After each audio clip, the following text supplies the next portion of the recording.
Hello and welcome to the second programme in our new chess series, which takes a look at the 12 best games I think were ever played. I'm joined again by chess enthusiast Donald Woods, who will be presenting the moves from this week's game in a few moments. It takes us to New York in 1857, where the world's best players had gathered for the first American Chess Congress. Apart from the prestige and the prize fund, they were competing for this imposing silverware.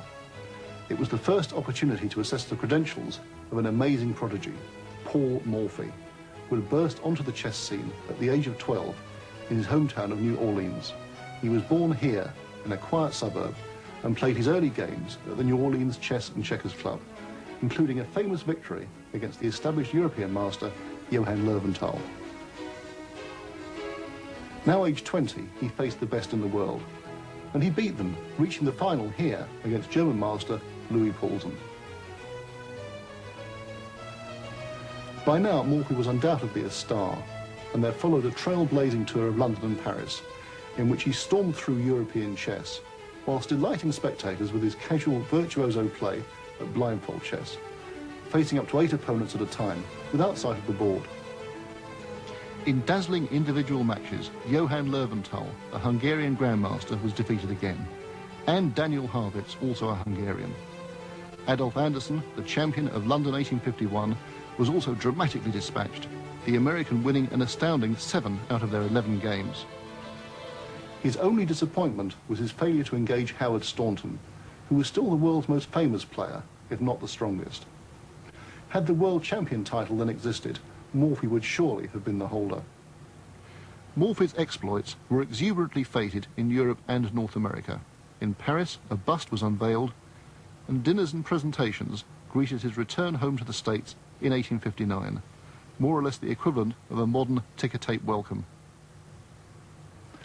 Yet in a curious parallel to Bobby Fischer's withdrawal from public competition after his World Championship victory in 1972, Paul Morphy also chose to retire from serious combat. After his European tour, Morphy never again played against first-class opponents and confined himself to simultaneous displays or casual games with amateurs, to whom he gave heavy odds.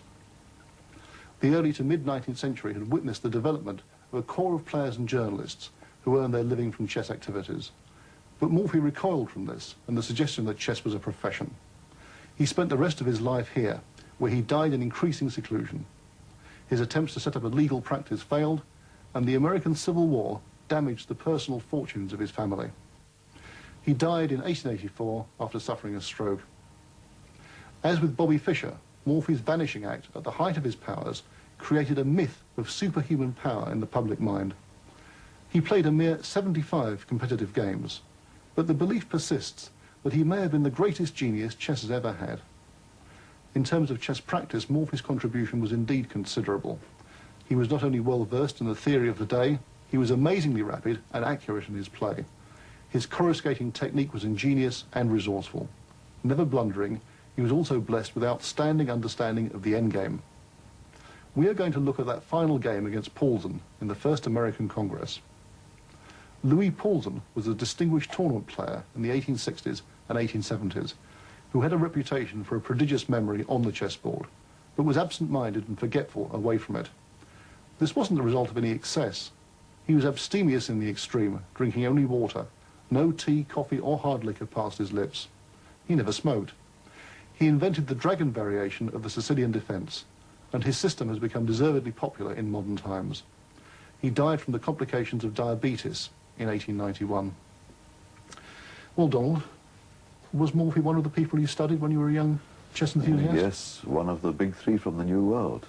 It's always interested me that, we think of chess as being an ancient game from the old world, but you had these brilliant men like Morphy, Capablanca, Bobby Fischer, all coming from the New World. And Pillsbury as well. Pillsbury.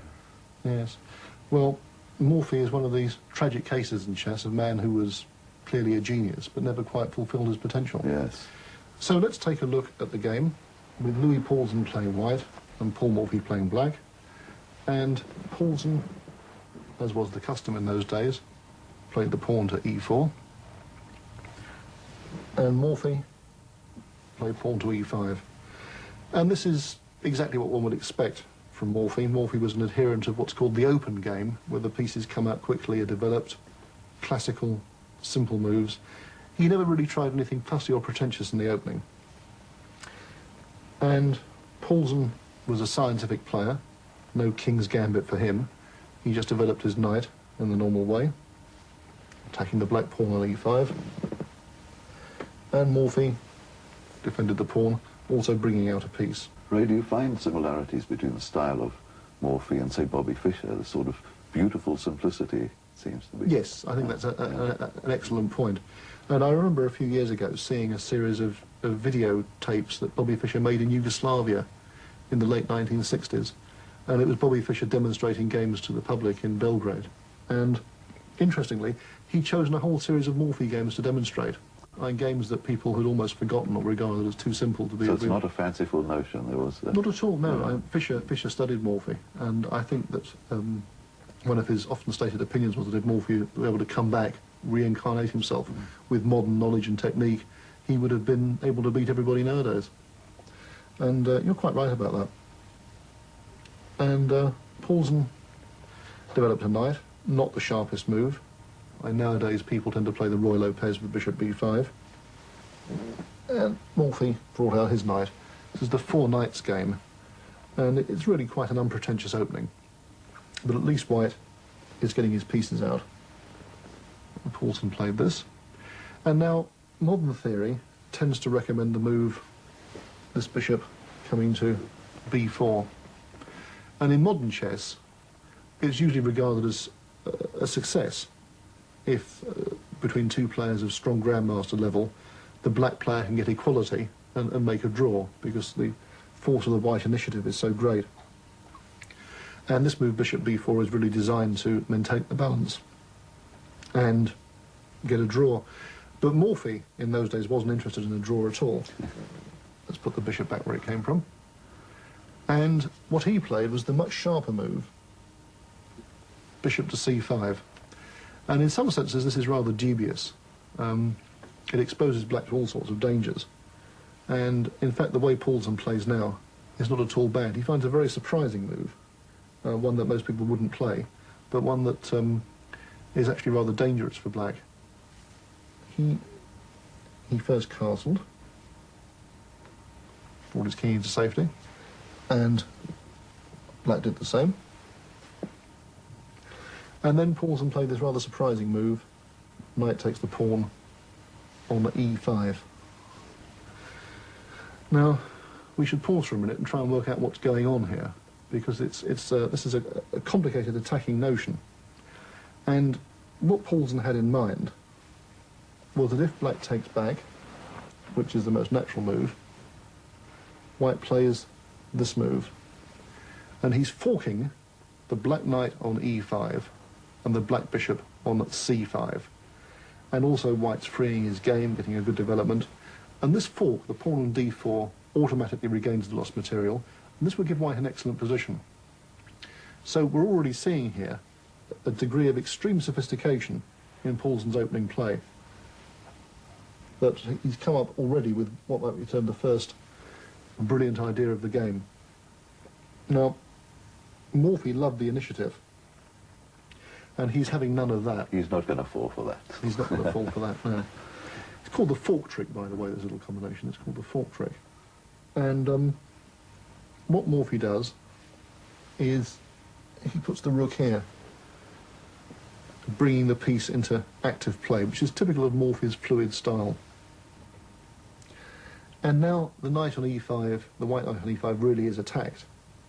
And it's got to make a decision. It's either got to withdraw, or he has to capture the black knight on c6.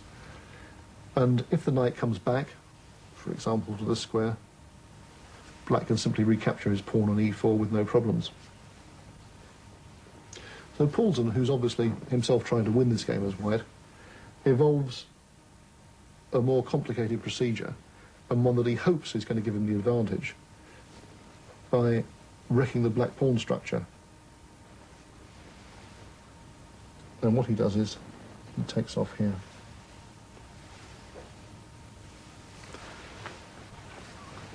And Morphy takes back. See, I guess 9 out of 10 average club hackers would have taken at the other pawn. Yes, that's interesting. Let's put the knight back for a minute.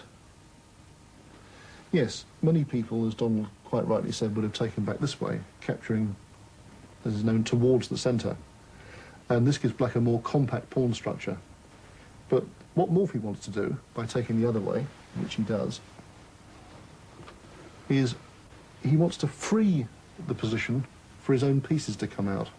You see, by taking with the d-pawn, the black bishop on c8 already has a free path. Right. And the queen on d8 gets the whole of the d file on which to operate. Yeah, all opened up. That's right. And Morphy was always concerned with the fluidity of his pieces, with mobilisation, with quick development. And time again in these games from the mid-19th century, you see Morphy bowling over an opponent, just destroying him completely, because the opposition is neglecting the development of his pieces. And Paulsen moved back the attack bishop, and Morphy struck out again, still fiercely seeking the initiative. And this bishop's got to move once more, and there's really no point trying to cling to the extra pawn on the e4 square. I mean, the only way white could do that would be by putting the bishop on this square here, but then the white position is completely congested, and this would be taking a dreadful risk. So Paulsen quite sensibly put his bishop back onto e2. Let the pawn go. That's right, he let the pawn go. And what he's relying on is the fact that after he's given back the extra material, that the black pawns on the left-hand side of the board, on the queen's wing, have been compromised. They've been doubled. There are two pawns on c6 and c7. They become weaknesses. And Paulsen's hoping that he can then free his position and that these weaknesses will tell against black in the later course of the game. Morphy took back his pawn, and Paulsen eliminated that dangerous knight. And Morphy took back once more. Rook takes e4. And Paulsen hit the rook.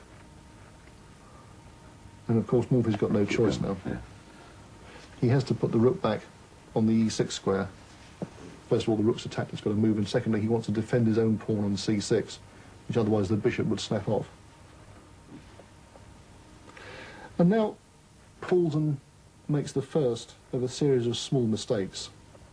What he should do now is to get his bishop out. He should play a move like d3, and then perhaps bring the bishop out to the d2 square, and he should try to complete his development. But he didn't do that. He conceived a more ambitious plan, but ultimately one that's much more dangerous. And what he did was to play c3. Now, I imagine you can see what he's trying to do, Donald.